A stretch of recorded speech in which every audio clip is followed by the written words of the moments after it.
Bonsoir à tous et à toutes. Merci d'être avec nous à Média en scène. Je suis Sinatou Saka, journaliste à RFI et France 24. Je vais vous accompagner tout au long de l'après-midi. Et pour commencer, qu'ont en commun les milliers de films tournés à Hollywood? D'une part, la maîtrise d'un récit au rouage invisible. D'autre part, un mode de production qui fit des studios américains pendant 30 ans de domination sans partage. Le plus grand laboratoire de formes cinématographiques du monde. Afin de parler du récit hollywoodien, j'ai le plaisir d'inviter donc sur scène Nusrat Durrani, fondateur de MTV World, producteur de Medley, Rebel Music et documentariste également, qui va avoir un échange avec Alexandre Kouchner, rédacteur en chef de l'ADN Le Shift.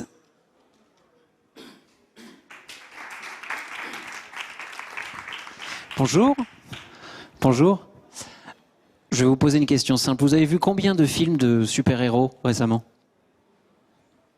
10, 15, 60 dans les 2 dernières années? Vous avez vu combien de récits qui ressemblaient exactement aux précédents? Sur une plateforme, la même chose. Ou presque. Il y a en fait un moment très paradoxal dans l'industrie du divertissement. Il n'y a jamais eu autant de contenu créé et pourtant jamais eu aussi peu de créativité. On reboot, on remake, on sequel, on prequel, mais pas toujours beaucoup de nouvelles voix ou de nouveaux sons. Et d'après le prochain intervenant, eh bien, faire entendre des nouvelles voix et faire voir de nouveaux récits devrait pourtant être au moins une nécessité vitale pour les plateformes, non pas comme une mission sociale, mais en fait comme un impératif financier. Notre invité est expert des médias et de la création, il est réalisateur, producteur et dirigeant audiovisuel. Il a notamment créé la chaîne MTV World. Il se décrit désormais comme un futuriste des médias. Mesdames et messieurs, voici Nusrat Durrani.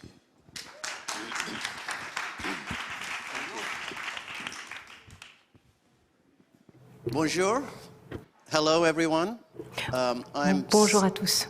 Je suis très heureux d'être ici et je voulais également saluer toutes les personnes qui nous suivent en ligne. Vous savez, la plupart d'entre vous savez que nous vivons à une époque très intéressante. C'est la meilleure époque pour le récit. C'est une période vraiment particulière. Je suis ici pour vous dire qu'en cette période propice au récit, nous avons aussi une occasion bien plus rêvée que nous pouvions l'imaginer. Alors, allons droit au but. J'aimerais d'abord vous donner quelques chiffres. 2,65 trillions de dollars, c'est le marché estimé des médias pour 2020-2025. C'est un chiffre colossal. 128 milliards de dollars. Maintenant, autre chiffre, c'est les investissements dans les contenus des 10 plus grandes entreprises américaines cette année seulement. C'est un investissement énorme dans le récit partout dans le monde. Qu'est-ce que cela signifie? Cet investissement sans précédent est en fait une opportunité unique de changer le récit, de créer une nouvelle méthodologie, de nouvelles histoires qui puissent refléter les voix de tous. D'autres chiffres intéressants, 200 millions, c'est le chiffre approximatif d'abonnés SWAT pour l'année 2020-2025. 200 millions seront donc des abonnés à ces services OTT. La plupart de ce public est nouveau. Encore un autre chiffre, 38%. Chiffre surprenant qui génère les services OTT aux États-Unis le 3e trimestre 2020. Qu'est-ce que cela signifie? Eh bien, il s'agit du nombre de personnes, du pourcentage de personnes qui en fait ont quitté un service après y avoir souscrit dans la première année. C'est assez surprenant comme chiffre. Donc ici, on se rend compte qu'on a beaucoup de choix, beaucoup de services de streaming auxquels on peut s'abonner, énormément d'opportunités en termes de divertissement. Et donc, on se concentre sur les abonnés, arriver à les attirer et puis arriver à faire en sorte qu'ils restent. Par conséquent, le public va être fidèle à des plateformes qui racontent des histoires authentiques qui les intéressent.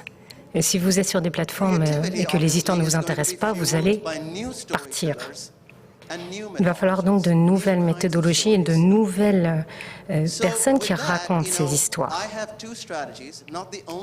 Il y a donc deux stratégies ici. Ce ne sont pas les deux seules stratégies, mais à mon avis, ce sont deux stratégies qui vont être très importantes et qui vont représenter une opportunité importante. Et tout d'abord, donner la voix à ceux que l'on n'entend pas. Et deuxièmement, arriver à repenser la créativité, savoir à qui on raconte les histoires et quel type d'histoire on veut raconter. Alors, qu'est-ce que j'entends par faire entendre la voix de ceux que l'on n'entend pas? Je ne parle pas seulement d'une justice sociale ici. La moitié de la planète, selon mes estimations, n'est pas présente ou est caricaturée dans les récits. Voici une liste de 10 groupes de personnes qui sont soit invisibles ou soit non représentées de façon créative et intéressante. Il existe bien d'autres groupes, ce n'est pas une liste exhaustive de personnes concernées, mais parlons-en un peu plus. Les personnes autochtones dans le monde. Il y a environ 400 000 personnes qui font partie des populations autochtones. Ce sont les habitants originaires de nos pays, de nos continents. Et soit les médias les ignorent complètement, ou alors ils sont invisibles dans leur propre pays, ou alors ils sont sous-représentés. Et une langue autochtone se perd toutes les 2 semaines selon les Nations Unies. Alors imaginez toutes ces langues autochtones que nous pourrions perdre très prochainement à ce rythme-là. En Chine, il y a 100 millions de personnes qui font partie de ces peuples autochtones, y compris les Ouïghours. Et on n'en entend pas parler. Les Ouïghours, on entend juste dire qu'ils sont dans des camps en Chine, mais ces populations ont tout un passé derrière elles. Une langue, une culture qui reste invisible.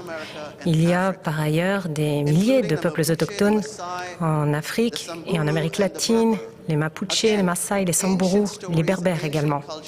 Encore une fois, derrière ces populations-là, il y a plein d'histoires et toute une tradition qu'on ignore. En Scandinavie, même chose, il y a des cultures qui sont en danger. Et il faut les inclure dans nos récits. Ce serait leur rendre service à elles, à ces populations, et nous rendre service à nous-mêmes également, en enrichissant nos récits. Pour ce qui est des personnes déplacées, qui représentent 82 millions de personnes, on les voit en général dans le contexte de la tragédie qu'ils vivent. Mais vous savez, lorsque vous quittez votre pays, vous laissez tout derrière vous. Mais vous emportez votre histoire avec vous. J'ai travaillé en tant que bénévole dans un camp de réfugiés syriens et j'ai rencontré là-bas des personnes incroyables, des personnes extrêmement courageuses, des personnes qui n'attendent que de raconter leur histoire. Il y a des personnes qui fuient les persécutions, il y a des réfugiés climatiques et toutes ces personnes-là traversent des périodes très difficiles et des transformations importantes. Il faut en parler. Alors, on a tous entendu parler des événements tragiques en Afghanistan. Le moment est venu, une occasion de raconter des histoires, des récits des femmes afghanes, 14 millions de femmes afghanes qui subitement se trouvent à une époque très intéressante de leur vie, faisant face à une nouvelle forme d'oppression. On doit donc donc raconter leur lutte et leur courage. Autre groupe qui vit une période très intéressante sont les réfugiés en Haïti qui se lancent dans des parcours périlleux, traversant cette tranchée d'Arien en passant cette forêt avec des serpents simplement pour survivre. Quel récit à raconter? Il y a tout un groupe qui le fait. Bien sûr, on lit tout ça dans les journaux, mais en tant que créateur de contenu, ce flux d'humanité est, je dirais, véritablement une mine de récits que l'on peut exploiter en leur rendant service. Alors, les populations roms, en fait, vous savez peut-être pas qu'il y a 12 millions de Roms en Europe et aux États-Unis. Ils ont besoin d'un nouveau récit magique. Pourquoi le dis-je? Ce sont des gens qui, pendant 600 ans, ont été des personnes itinérantes qui se sont déplacées au gré des cultures et cette culture n'a toujours pas été racontée. Ils ont subi des discriminations à la fois dans les sociétés communistes et capitalistes, ont survécu le génocide, la stérilisation, les enlèvements, et encore ils ont pu maintenir leur langue, leur tradition vivante. Mais il y a très peu de contenu filmique. Imaginons plonger dans la communauté des Roms et de raconter leur histoire. La dernière fois que j'ai vu un film important ou un contenu autour des Roms, c'était Le Temps des Gitans de Kusturica dans les années 80, qui a bien marché, mais j'ai pas vu d'autres films depuis. Je me pose la question pourquoi. Alors les intouchables, les minorités en Inde, alors bien sûr, l'Inde est un pays incroyablement divers, mais je dirais qu'il y a environ 500 millions de personnes en Inde dont la véritable représentation ne se verra pas.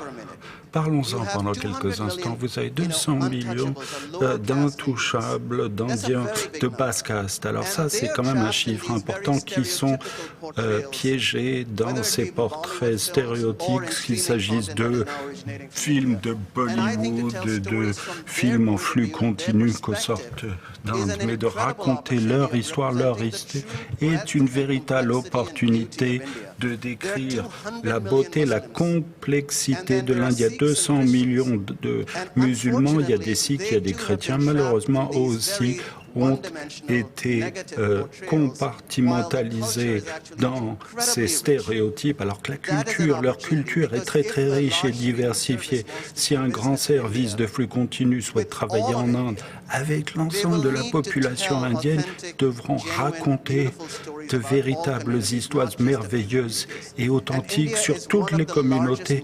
Et l'Inde est un des marchés les plus importants. C'est le marché qui croît le plus rapidement pour les sociétés de flux continu dans le monde. Il y a plein de projets comme Bell Bottom et d'autres sur Amazon, sur Netflix, qui en fait desservent leur communauté. En fait, ce sont des films très bien, mais en fait, ils ne rendent pas un service à ces 500 millions de personnes en présentant des portraits unidimensionnels. C'est une très bonne occasion de montrer la profondeur, la beauté de l'Inde. Alors les Palestiniens, maintenant, qui ne contrôlent pas le récit, ne peuvent pas raconter leur histoire.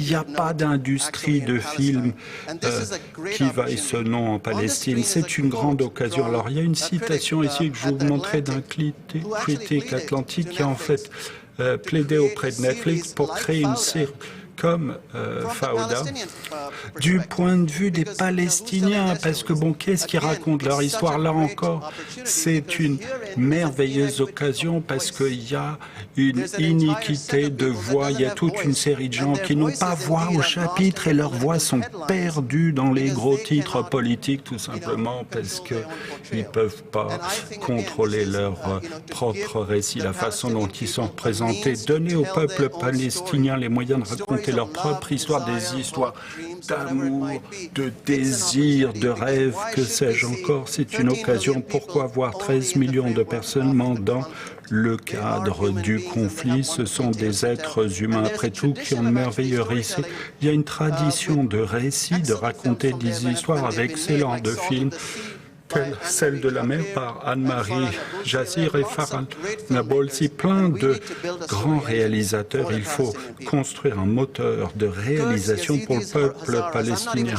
Alors les Kurdes, les Yazidis, les Hazaras, je ne sais pas si vous les connaissez, qui sont distribués dans un grand nombre de pays, et à l'exception de Bahman Gobadi, le Kurde iranien, le film Les tortues doivent voler, il y a très peu de réalisateurs kurdes ou yazidis ou de la communauté hazara n'ont jamais eu la possibilité. Les Hazaras sont enterrés, il y a environ 30 millions d'Hazaras en Afghanistan, une minorité chiite qui parle persan, qui ont souvent été persécutés par les talibans. Ils sont vulnérables. Peut-on raconter leurs récits, pas simplement sous forme de gros titres, mais d'êtres humains de ces communautés, les minorités françaises? Alors la France est un merveilleux pays, un pays incroyable. Là, vous avez une occasion en or et une énorme possibilité d'apporter de la couleur et de l'équité aux médias français. Par ces investissements, de quoi parle? Si les services d'abonnement français des films souhaitent travailler avec la communauté noire, la communauté musulmane en France ou d'autres minorités, vous allez devoir les présenter dans vos médias, commencer à raconter leur histoire. Et ça, c'est une occasion, pas simplement une occasion de faire des affaires, mais de diversifier votre culture aussi et le récit français de façon tout à fait passionnante. Et en fait, vous pouvez autonomiser vos créatifs noirs et célébrer leurs identités dans vos films. Ça rend vos médias plus passionnants, plus accessibles. Je dirais qu'il y a tant de talent dans ce pays que je suis, c'est incroyable. Il faut les montrer davantage, les intégrer davantage dans le récit national. Les musulmans, on peut dire qu'une des plus grandes occasions de récit de notre époque, pourquoi les musulmans représentent 25% de la population mondiale, un quart de la population mondiale est musulmane. Malheureusement, ce groupe est soit mal aimé ou n'apparaît pas dans les récits. Ne croyez pas comme moi. Récemment, il y a une étude de 200 films entre 2017 et 2019 par l'université en Californie. Ils ont constaté que seul 1,6% des 9000 films étudiés comportaient des personnages musulmans. Imaginez une communauté qui représente 25% de la population mondiale n'a que 1,6% des rôles parlants. 90% n'avaient pas de personnages musulmans du tout. C'est pas tout. La plupart des personnages étaient présentés comme soit des cibles de violence ou des auteurs de violence.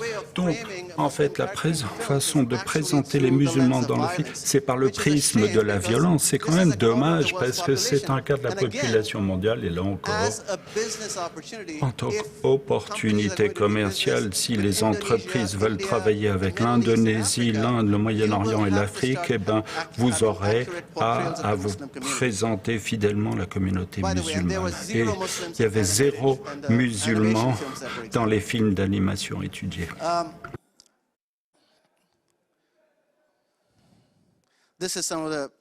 Bon, ça c'est quelques citations dans le désordre. Alors parlons des jeunes de la planète, alors qui représentent environ 20%.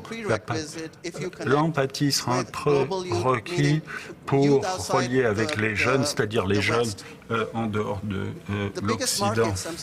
Les plus gros marchés, alors, pour les jeunes, Bon, on passe là-dessus parce que bon, les autres groupes, les personnes âgées, les handicapés, certaines des communautés LGBT qui sont inscrites dans les récits, bon, on peut faire plus, on peut faire mieux. Voyons l'autre secteur où nous avons la possibilité de changer le récit mondial, réimaginer la créativité. De quoi s'agit-il ? Alors, tout d'abord, il faut recadrer le monde parce que, bon, la planète n'est pas simplement un cadre pour les récits occidentaux, c'est le cas, la plupart des projets qui sortent de l'Occident viennent d'un système occidental. Donc l'Afrique, l'Asie, le Moyen-Orient sont des cadres pour les Blancs présentés comme des cas de fantasmes ou de catastrophes. Mais il y a toute une mine de récits que nous pouvons exploiter. Il faut aller au-delà des généralisations et être plus précis, spécifique. Un exemple de ça, c'est le film que j'ai vu, Lingui du Tchad. C'est l'histoire de deux femmes et c'est quand même assez incroyable et ça a une résonance mondiale, des récits d'espoir, de joie et d'autonomisation plutôt que la détresse, la misère, puisque tous ces pays, ces continents sont incroyablement riches. Approfondir les récits. Alors, une bonne partie du monde est tellement riche et la seule de la méthodologie est tellement fertile pour faire sortir de nouveaux récits. Il faut approfondir qu'il s'agisse de la Turquie, de l'Iran ou de l'Égypte, ont des récits remarquables au-delà des clichés bollywoodiens. L'Inde est une mine de récits avec 23 langues parlées et il faut à tout prix diversifier le type de contenu qui sort de l'Inde. Donc, une représentation progressiste arrivera lorsqu'on commençait à donner le pouvoir aux talents locaux dans ces pays, soit dit en plein, qui existent énormément. Il faut mettre là sur les récits, les auteurs féminins, puisque tout ça est dominé par les hommes. Il y a d'excellentes réalisatrices femmes dans toutes les régions du monde, surtout les groupes dont j'ai parlé, qu'il s'agisse d'une réalisatrice rome, autochtone, quelqu'un en Syrie, en Palestine, il y a des réalisateurs remarquables de par le monde. Il ne s'agit pas de femmes qui ne sont pas connues, ce sont des femmes extrêmement talentueuses qui ont fait d'énormes films et on a besoin de cette perspective féminine. Et enfin, il faut créer un changement systémique dans la machine à raconter. Ça ne peut que se faire si on investit dans de nouveaux talents, de l'univers parallèle que l'on a ignoré. Il faut filtrer des projets. S'il y a un projet de 10 millions, il faut le filtrer par le prisme de l'équité de voix. Est-ce qu'on intègre une nouvelle communauté? Est-ce qu'elle donne la voix à ceux qui sont sans voix? Ça, ce sont des facteurs importants. Et enfin, que ce soit une personne qui regarde en ligne ou le public ici, vous avez tous le pouvoir. Vous êtes tous connectés à des plateformes, vous êtes tous connectés à des influenceurs et des groupes. On doit s'assurer que l'on relie l'écosystème de contenu aux urgences marquantes pour créer un changement durable et un nouveau récit mondial. Enfin, il ne faut pas oublier Grace Jones. Moi, je l'adore et elle représente une grande partie de ce dont je parle. Voilà, ça, c'était pour terminer là-dessus. Et en tant que créateur de contenu, comme je le disais, il faut que nous changions le récit. Il faut créer une nouvelle machine à histoire qui soit nouvelle, équitable et qui donne la voix à chacun. Merci.